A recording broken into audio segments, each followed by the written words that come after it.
안녕하십니까. 12월 29일 월요일 말씀 묵상 함께 시작하겠습니다. 오늘도 말씀으로 하루를 시작하시는 귀한 성도님들의 가정과 생업 가운데 주님의 사랑과 은혜가 충만하고 얼마 남지 않은 2025년 잘 마무리하실 수 있기를 기도합니다. 오늘 본문은 오바댜 1장 1절에서부터 9절까지 말씀이고요. 통독하실 말씀은 요한계시록 11장에서부터 15장까지입니다. 2025년의 나머지 3일을 이 오바댜를 묵상하면서 보내게 되는데요.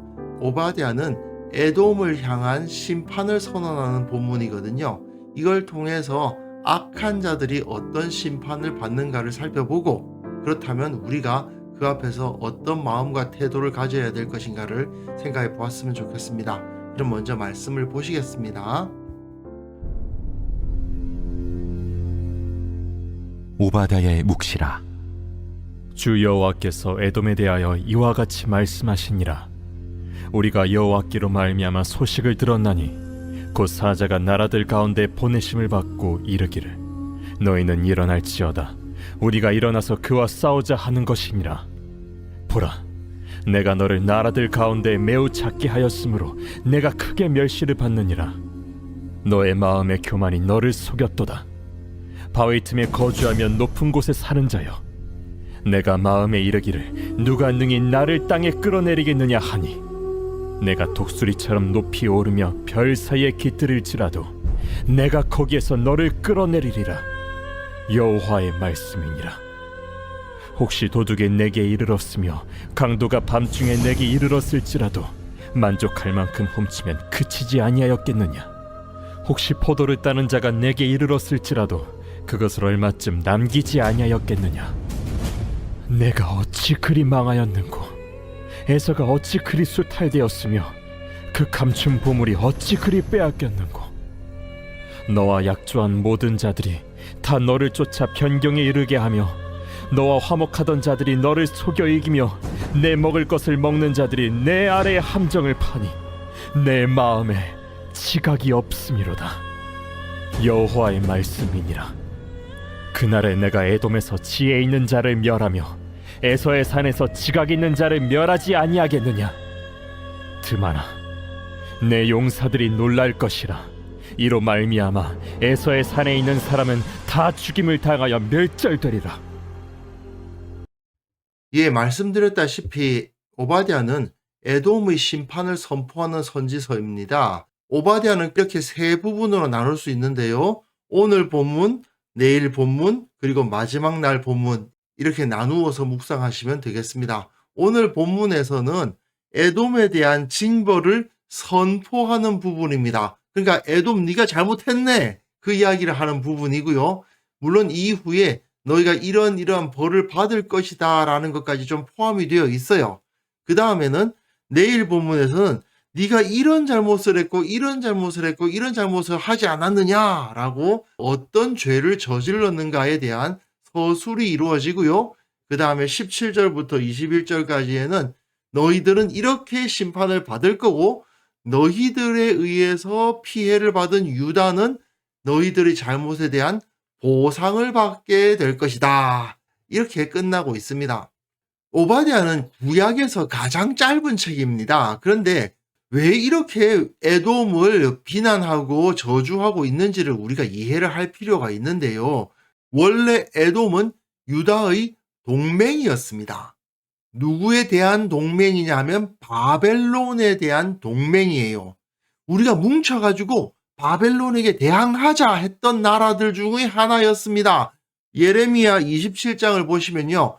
유다 왕 시드기야를 보러 예루살렘에 온 사신들의 손에도 그것을 붙여 에돔 왕과 모압 왕과 암몬 자손의 왕과 두로 왕과 시돈 왕에게 보내었다라고 되어 있는데, 유다와 에돔과 모압과 암몬과 두로와 시돈, 비교적 조그만 나라들이에요.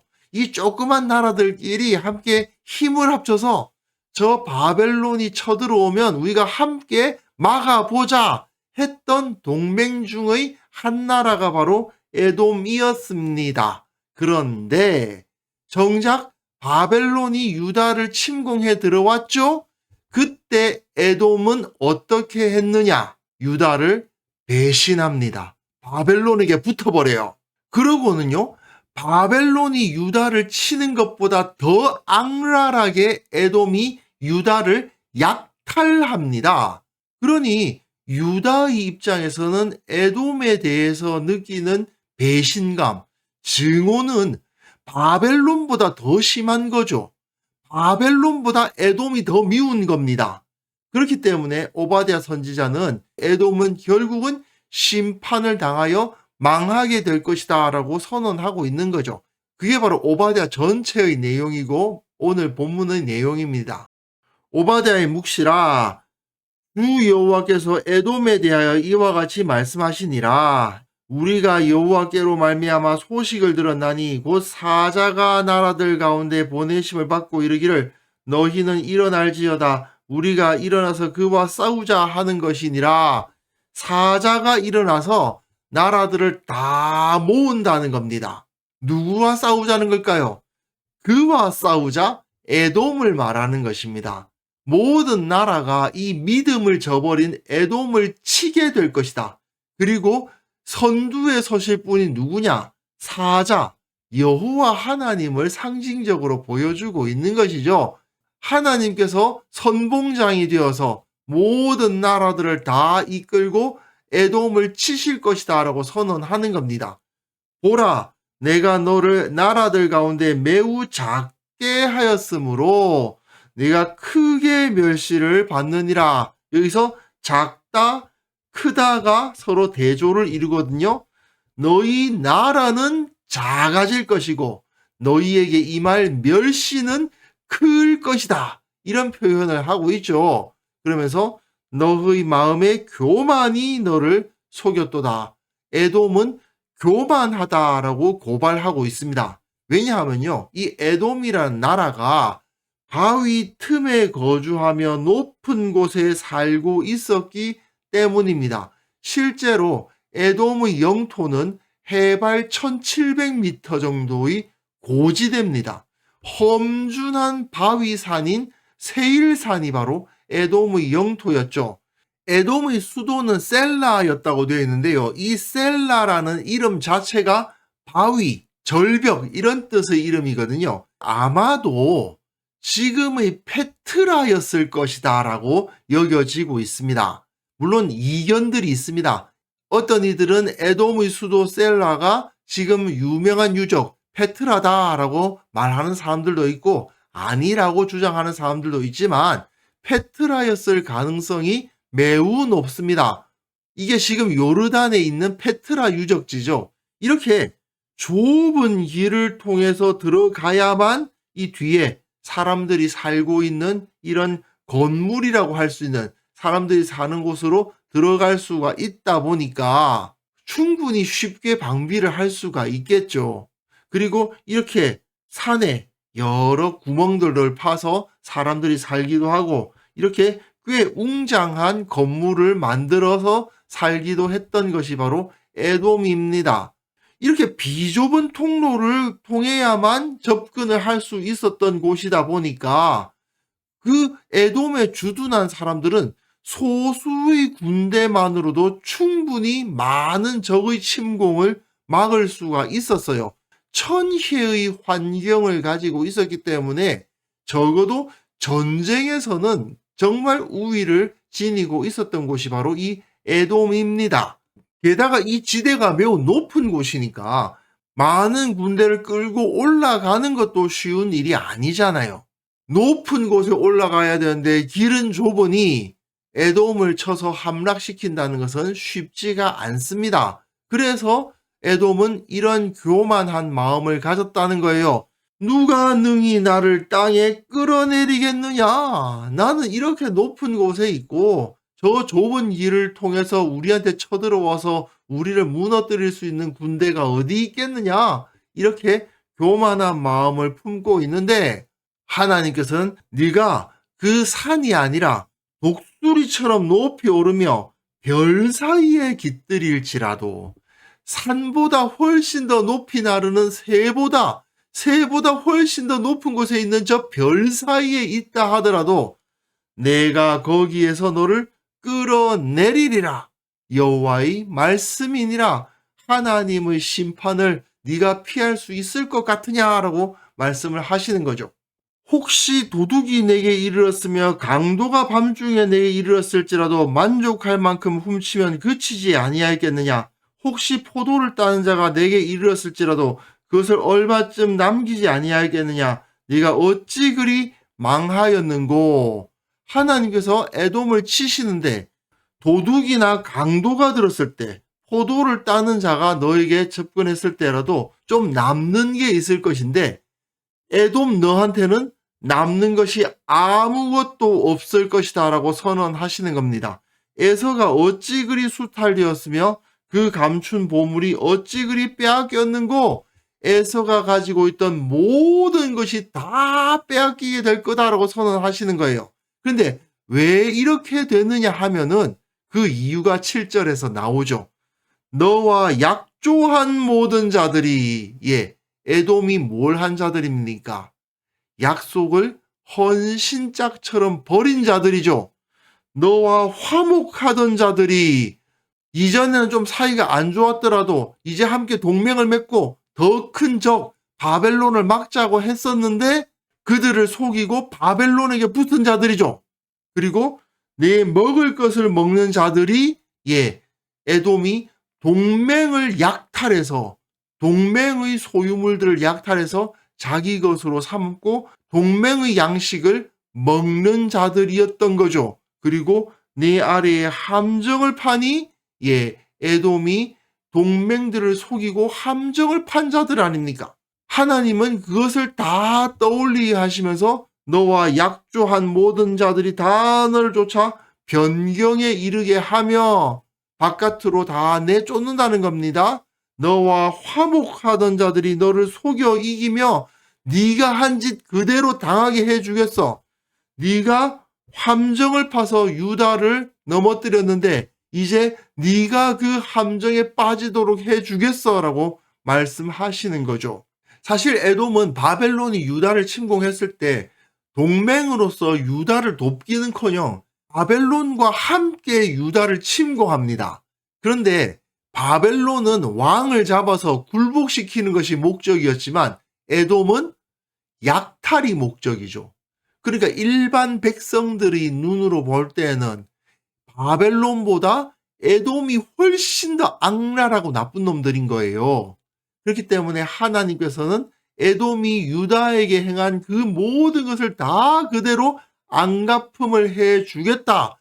이제 에돔이 착취하고 약탈했던 것처럼 에돔이 약탈을 당하게 해주겠다라고 선포하시고 그야말로 바닥까지 싹싹 긁어서 너는 완전히 망하게 될 것이다 라고 선언하시는 겁니다.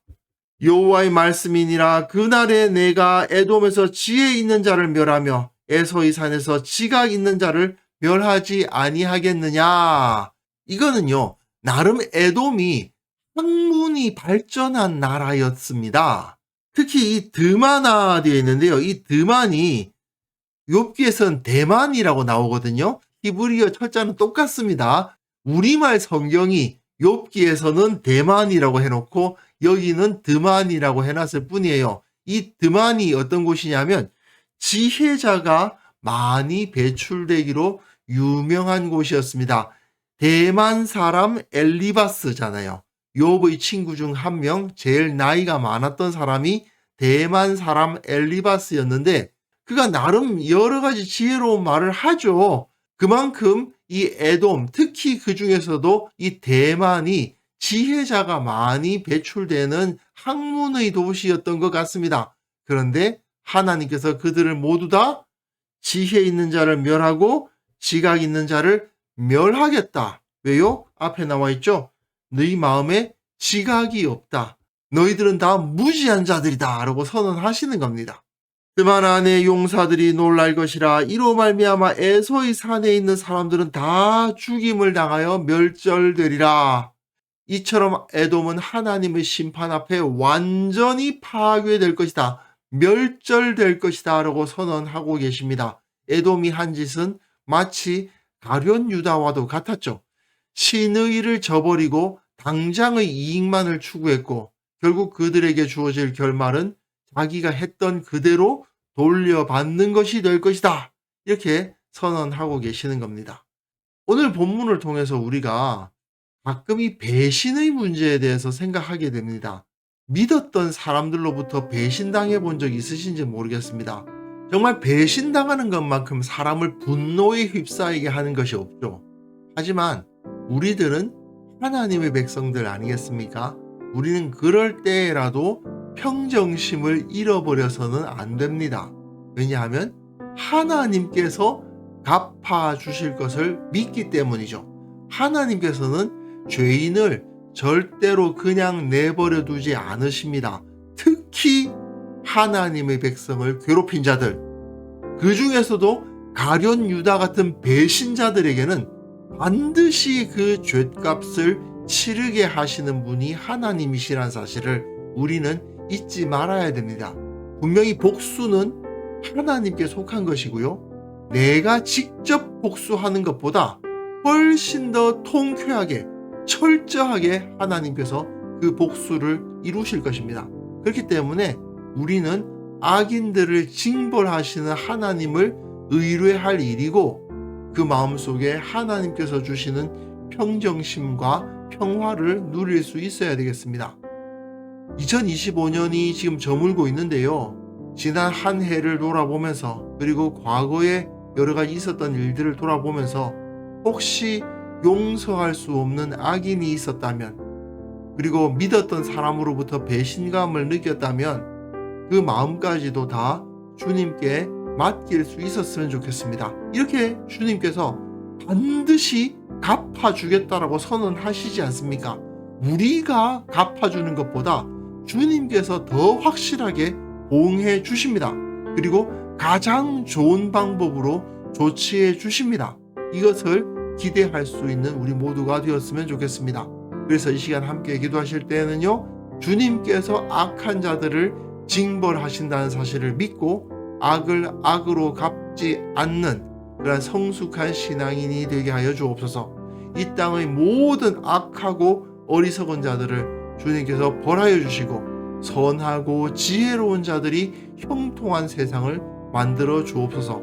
함께 기도하는 시간 가졌으면 합니다.